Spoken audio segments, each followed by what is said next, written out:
네, 민주당에서 대장동과 김건희 쌍특검 추진하기로 했습니다. 하지만 국민의힘 김도부 의원이 법사위원장이니까요. 본회의에 올리긴 쉽지 않다. 그래서 법사위를 우회해서 패스트트랙을 태우려고 하는 것 같고요. 그러려면 정의당 참여가 절실하죠. 캐스팅 보트를 쥔 정의당 입장, 정의당 이정미 대표 전화로 연결돼 있습니다. 안녕하세요. 네, 안녕하세요. 예. 민주당의 쌍특검 카드, 일단 대장동 특검과 관련해서는 찬성의 입장이신 거죠? 정의당은 화천대유 50억 클럽, 즉 곽상도 의원의 무죄 판결로 이게 드러난 검찰의 감싸기 수사, 법원의 부심 판결에 대한 그 국민들의 공분을 대변해서 이 50억 클럽 특검을 추진하자라고 얘기를 했습니다. 거기에는 아마 민주당의 대장동 특검과 공통 분모가 있을 것이고, 예. 그 공통 분모를 찾아서 일단 그 국민의힘도 50억 클럽 특검에 대해서는 반대할 명분이 없지 않습니까? 이것이 최초로 불거진 과정도 국민의힘이 이것을 제기했고 특검을 기존에 이미 주장을 해왔던 상황이기 때문에 예. 이 특검을 중심으로 일단 문제를 풀어가 보자 이런 입장을 갖고 있습니다. 국민의힘은 반대하는 거 아닌가요, 지금? 지금 특검 전국 자체를 지금 다 반대를 하고 있는데 예. 이게 국민의힘 입장에서는 앞다르고 뒤다른 것이죠.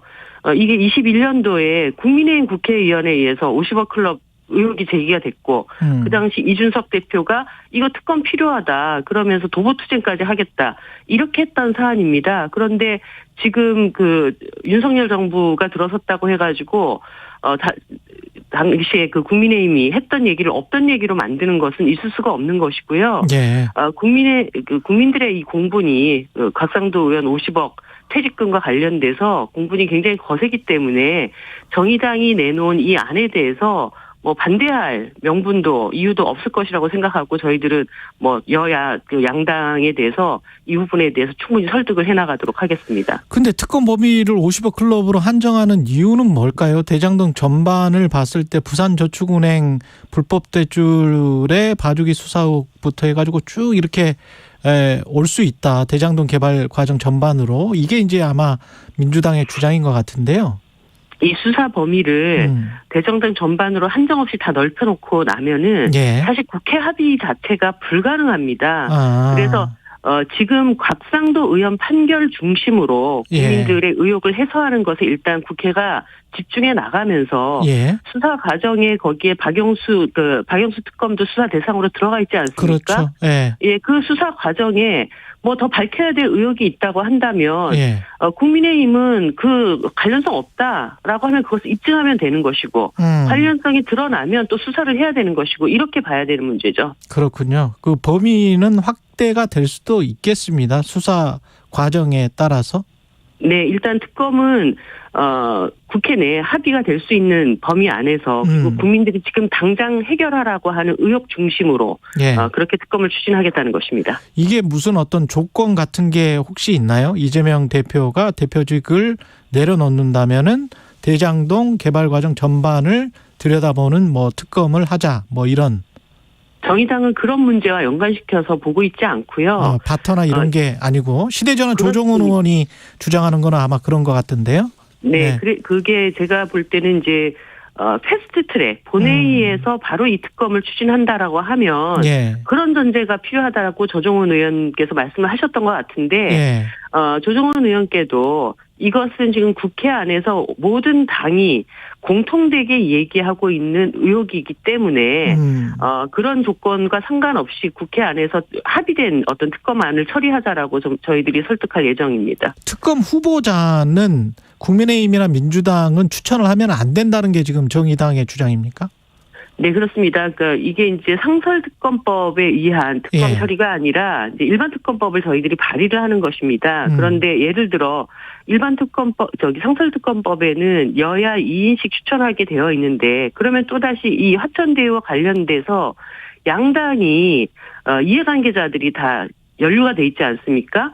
그런 상태에서 각 당이 추천한 특별검사를 다 받아들이지 못하겠다. 이러고 이제 정치 공방하다가 날새일 가능성이 매우 높기 때문에 그런 재척 사유가 없는 50억 클럽으로부터 모든 것이 이제 자유로운 비교섭단체들 안에서 객관적이고 중립적인 특별검사를 추천하고 그렇게 해서 특검을 합의하는 것이 가장 합리적인 방안이라고 저희들이 본 것입니다. 그 이재명 당대표 체포동의안 통과와 관련해서 또 연계할 수 있다. 뭐 이런 입장도 있나요?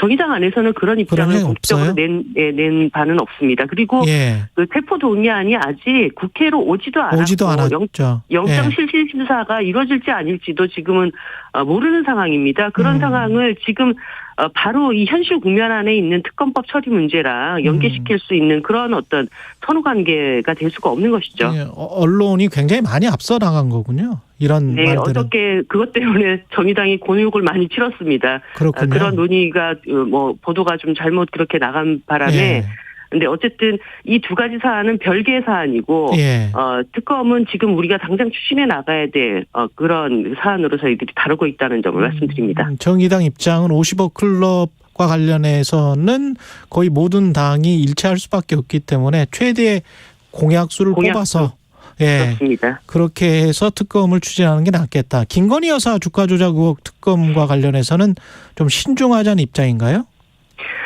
일단 권오수 재판은 결정적인 계기가 됐다고 봅니다. 사실 그 이전까지 도이치모터스 주가 조작이 유죄냐 무죄냐에 대한 시비가 계속 있어 왔고 거기에 김건희 여사가 연루돼 있냐 안 돼 있냐. 연루되어 있다면 그 주가 조작이 유무죄도 가려지지 않았는데 그것을 수사할 수 있냐 없냐 이런 공방들이 계속 있어 왔는데 이번 그 판결로 결과적으로는 주가 조작은 유죄고 그리고 2차 주가 조작 과정에서 김건희 여사가 연루되어 있고 김건희 여사의 계좌가 시세 조정에 참여했다. 사용됐다. 그리고 뭐 800억 때리셈 이런 것과 관련해서 곧바로 김건희 여사 계좌에서 이제 매도되는 이런 정황들이 다 드러났습니다. 그렇죠. 그래서 이것을 단순 전주라고 이렇게 바로 받아들이기가 굉장히 어려운 지금 정황들이 드러났기 때문에 검찰이 지금이야말로 한동훈 장관도 계속 이제 검찰의 수사권에 대한 주장들을 해왔는데 그 수사권을 유지할 수 있는가 없는가에 대한 그런 자격이 있는가 없는가에 대한 국민적 신뢰를 회복할 수 있는 거의 마지막 계기라고 생각합니다. 이렇게 명확하게 수사해야 할 대상을 수사하지 않고 넘어간다? 이것을 납득할 수 있는 국민들이 어디 있겠습니까? 차라리 그러면은 김건희 여사 지금 3년째 고발 상태로 되어 있는데 혐의가 없어서 소환하지 않겠다고 대답을 하든가 아니면 이번 재판 과정에서 지금 판결문에도 김건희 여사의 관련성이 37번이나 이제 언급이 되었기 때문에 소환 수사를 하겠다라고 답을 하든가 이제 더 이상 문개기 할 수 없는 상황이다. 그래서 검찰에 대한 국민의 어떤 신뢰도를 측정하는데 어떤 마지막 시험대에 서 있다라고 하는 각오로 이걸 소환 수사해라. 그런데도 수사기관이 계속 수사하지 않고 답도 내리지 않고 이렇게 간다면 수사기관으로서의 역할을 포기한 것으로 우리는 보겠다. 그렇게 되면 국회가 수사기관을 설치하겠다. 정의당의 입장은 이렇게 보시면 될 것 같습니다. 그러면은 그 시한이 정의당이 참을 수 있는 시한. 그래서 검찰 수사가 도저히 안 되겠다. 그거는 그래서 특검을 추진할 수밖에 없다. 그래서 민주당 의견에 동조할 수밖에 없다. 그쪽으로 가는 게 언제까지죠? 일단 어저께 저희들이 이 문제에 대해서 공식적으로 입장을 냈기 때문에 제가 한동훈 장관께도 공식적으로 제기를 했습니다. 그 수사 지휘권을 가지고 검찰 수사를 시작할 것인지 말 것인지 답을 내리라고 했으니까 그것에 대해서 어떤 입장을 내는지에 대해서 판단을 하고 빠른 시간 안에 검찰이 결단을 내리기를 촉구를 합니다. 그렇군요. 그러면 한동훈 장관의 답변을 보고 결정하겠다 이런 말씀이시네? 네, 그렇습니다. 그 관련해서는 쌍특검과 관련해서는 지금 민주당과 소통이 잘 이루어지고 있나요? 저희들이 이제 민주당에게 좀 아쉬웠던 점은 이제 특검법을 발의하고 지난 2개월 동안 거의 이제 이 특검을 어떻게 추진할 것인지에 대한 좀 그 구체적인 프로세스를 얘기를 하지 않다가 며칠 전에 이제 24일을 못 박아서 이날 패스트트랙 본회의에 올리겠다 이렇게 일방적으로 저희들에게 통보가 온 것입니다. 사실 이 사안을 국회 안에서 어떻게 다루면 좋겠는지에 대한 이 김건희 여사 수사에 대해서 여러 가지 의혹을 가지고 있는 정당들과 이런 프로세스를 함께 좀 논의를 했으면 좋았을 텐데 근데 그런 점은 굉장히 아쉽고요. 예. 어저께 처음으로 양당 그 수석이 자리에 앉았습니다. 그래서 정의당이 이번 문제를 어떻게 바라보고 있는지 입장을 전달을 한 상황이고요. 뭐 지속적으로 그 문제를 논의를 해 나가면서 합의점을 찾아 나가도록 하겠습니다. 정의당이 김건희 여사 특검에 약간 신중한 태도를 보이고 있는 것, 그것은 그동안에 있어 왔던 민주당 이중대 프레임을 의식해서 그런 건가요? 어떻게 봐야 될까요? 제가 얼마 전에 이제 그런 말씀을 드렸습니다. 예. 소위 얘기하는 이 이중대 프레임에 눌려서 오히려 이 눈치 저 눈치 보면서 판단하는 그런 정의당의 정치 행위는 더 이상 하지 않겠다. 이 말씀을 드렸고요. 예. 예를 들어서 민주당